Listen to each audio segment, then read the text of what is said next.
আসসালামু আলাইকুম, নমস্কার, গুড মর্নিং। গতকালকে আমরা দেখলাম আবার ইন্ডিয়া পাকিস্তানের যে ম্যাচ দেখছি পিছনে, তো সবাই দেখেছি। ফার্স্ট বলে 6 অভিষেক শর্মার। আমরা একটা জিনিস দেখছি যে পাকিস্তান খেলার থেকে তারা অন্য কাজে বেশি ব্যস্ত। তাদের সেলিব্রেশন, গান, তারা ফিল্ডে মাঠে হারিস রাফ প্লেন ক্র্যাশের কথা বলছে বা যে কোনো এরকম ধরনের ইঙ্গিত করছে বাজে। আচ্ছা, কি হচ্ছে ভাই? খেলো, তোমাদেরকে খেলার জন্য ডেকেছে এশিয়া কাপে, এশিয়ার একটা ভালো দল, তোমরা খেলো, খেলতে হবে তো, খেলে জিততে হবে তো। পরপর দুটো ম্যাচ এইভাবে নাকানে চোবানি, তারপরেও আবার অত কথা। খেলতে না পারলে ঝগড়া, খেলতে না পারলে গন্ডগোল। কিভাবে দিল, কিভাবে মানল? একটা বাচ্চা ছেলেরা তোমাদেরকে পেটাচ্ছে। হ্যাঁ, এটা তোমাদের একটা লজ্জা হওয়া উচিত। তারপরেও তোমরা কি বলবো, কালকের ম্যাচটা থেকে যেটুকু পেলাম যে ইন্ডিয়ার পাকিস্তানের সেই ইয়ে আর নেই। এখন ইন্ডিয়া অস্ট্রেলিয়া বলতে পারো, ইন্ডিয়া সঙ্গে ইংল্যান্ড বলতে পারো। ইন্ডিয়া পাকিস্তানের যে ম্যাচ ছিল সেগুলো কিন্তু নেই, একটা সময় ছিল। কালকে বেশ কিছু ক্যাচ মিস হয়েছে, যে ক্যাচগুলো না মিস হওয়ারই কথা, কাঙ্ক্ষিত ছিল না, কিন্তু তারপরেও অভিষেক শর্মা দারুণ ক্যাচ ধরলো। মানে সত্যি কথা বলতে ক্যাচগুলো যদি ঠিকঠাক হতো তাহলে অনেক আগেই পাকিস্তানের ব্যাটিং লাইন শেষ হয়ে যেত। এই রান 171-এর যে রান টার্গেট দিয়েছিল সেটা আসতো না। তারপরে ভারতের ব্যাটিং লাইন অসাধারণ।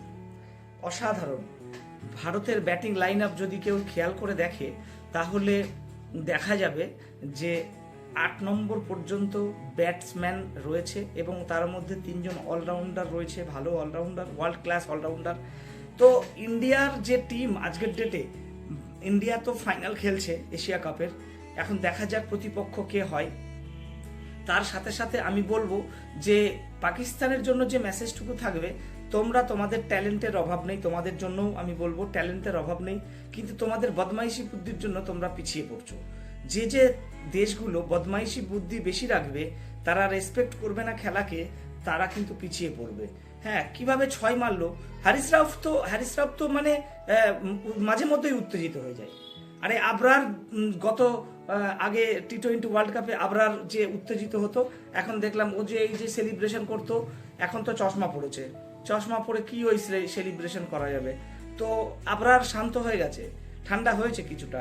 কিন্তু হারিস রাফকে এত কোহলি এরকম 6 মারলো, এখন কোহলির মানে ছেলে সমতুল্য বলা যায়, অভিষেক তোমাকে 6 মারছে, হ্যাঁ, তারপরেও তুমি এরকম করছো, রেগে যাচ্ছ, উত্তেজিত হচ্ছ। হ্যাঁ, এটা কাম্য না। খেলার প্রতি ধ্যান দাও।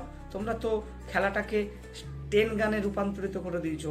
তোমরা কি ভাবো যে প্রাণ হত্যাই শান্তি, প্রাণ হত্যাই ভালো?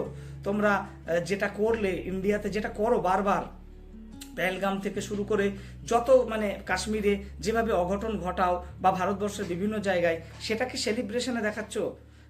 সেলিব্রেশনে দেখাচ্ছ যে কিভাবে বন্দুকের গুলি। আরে ভাই, বন্দুকের গুলি দিয়ে যদি মারবে তাহলে মাঠে এসছো কেন? খেলার মাঠে এসছো কেন? করো, সন্ত্রাসবাদী, তোমরা তো সন্ত্রাসী দল, সন্ত্রাস করো। তো আমি একটা কথাই বলবো যে কি আর পরিসংখ্যান দেব, কালকের ম্যাচের যেভাবে ম্যাচ খেললো তাতে করে আর বলার কিছু অপেক্ষা রাখে না। ফারহান ভালো খেলেছে, 45 বলে 58 রান করেছে, 3টে 6 মেরেছে, 5টা 4 মেরেছে, কিন্তু সেই ক্ষেত্রে ওর সেলিব্রেশনটা খুব বাজে ছিল, এজন্য আমি কিছু বলতে চাইছি না। অন্যান্য যারা রয়েছে তারা সেইভাবে মানে আমার পছন্দ হয়নি কালকের খেলাটা। তবে একটা কথা বলবো, পাকিস্তানকে অনেক কিন্তু স্ট্রাগল করতে হবে। বিগত দিনে পাকিস্তানের যে টিম ছিল, ইন্ডিয়া পাকিস্তানের ম্যাচ হলে একটা যে লড়াই হতো, সেই লড়াইটা কোথাও দুটো ম্যাচে পরপর দেখতে পেলাম না, এবং দুটো ম্যাচে দেখতে পেলাম না। আগামী দিনেও আমার মনে হয় এরকম টিম যদি থাকে তো দেখাই যাবে না একটা ম্যাচেও। তো কোথাও না কোথাও পাকিস্তানকে শিক্ষা নিতে হবে, ইন্ডিয়াকে দেখে। ইন্ডিয়া রিজার্ভ বেঞ্চ যেটা স্ট্রং রয়েছে না, বসে আছে যারা প্লেয়ার, শুধু তাদের সঙ্গে খেললেও ইন্ডিয়া কিন্তু পৌঁছে যাবে তাদের লক্ষ্যে, কাঙ্ক্ষিত লক্ষ্যে। আর অভিষেক শর্মার তো কোনো জবাব নেই, অভিষেক শর্মার তো কোনো রকমের জবাবই আমি জবাব নেই যাকে বলে, এখানে বলবো আর কি। অভিষেক শর্মা কালকে 39 বলে 74 রানের, যেখানে 5খানা 6, 4খানা 4 দিয়ে ঝকঝকে সাজানো ছিল।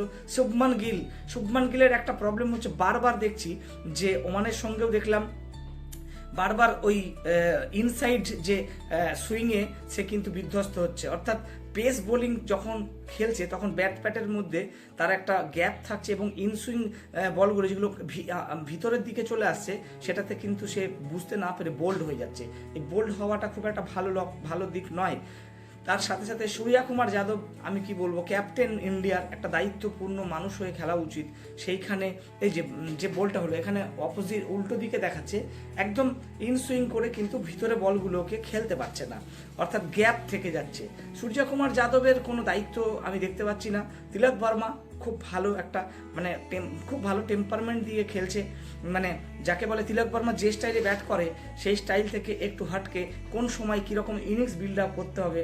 এই যে সূর্যকুমার যাদবের একটা অবাঞ্ছিত শট, একদম বিলকুল বাজে শট দিয়ে খেলে বেরিয়ে গেল। সঞ্জু স্যামসন দাঁড়িয়ে খেলে 17 বলে 13। হার্দিক পান্ডিয়া তো সব জায়গাতেই ওর কি বলবো, সব সময়ই যেন অ্যাগ্রেসিভ। ও কোনো রকমের কি সিচুয়েশনকে খেয়াল করে না, সিচুয়েশন কি বুঝবে না, কিন্তু জিতে বেরিয়ে আসতে হবে, এটাই ওর লক্ষ্য। Allrounder, one of the best allrounder of the world. তো আমি বলবো ইন্ডিয়া টিম অনেক আগে যাবে। ইন্ডিয়া আইসিসি যতগুলো ট্রফি হয়েছে, আমি সেই বিশ্লেষণে একসময় যাব। আইসিসির যতগুলো ট্রফি হয়েছে, ফাইনাল বাদে, অস্ট্রেলিয়ার সঙ্গে ফাইনাল 2-1টা বাদে, বাকিতে আনবিটেন ছিল। তার সাথে সাথে আমি বলবো ইন্ডিয়া আজকের ডেটে one of the talented team, one of the beautiful team, one of the best team, great achievement ইন্ডিয়ার। এই টিমটা ইন্ডিয়ার জন্য করা দরকার। আর তার সাথে বলবো খুব সুন্দর কম্বিনেশন, অলরাউন্ডার রয়েছে প্রচুর, এবং আগামী দিনে আরও নতুন যে প্রতিভাবান সূর্যবংশম, তারা যদি এই টিমে অন্তর্ভুক্ত হয়, এবং আরও অনেক প্লেয়ার রয়েছে যারা কিন্তু রিজার্ভ বেঞ্চে রয়েছে। তো ইন্ডিয়ার জন্য বেস্ট অফ লাক, এবং এশিয়া কাপ আমরা ইন্ডিয়ার জন্য আশা করছি যে এশিয়া কাপ আমরা আবার আমাদের দখলে রাখবো। তো সবাইকে থ্যাংক ইউ জানিয়ে বাই।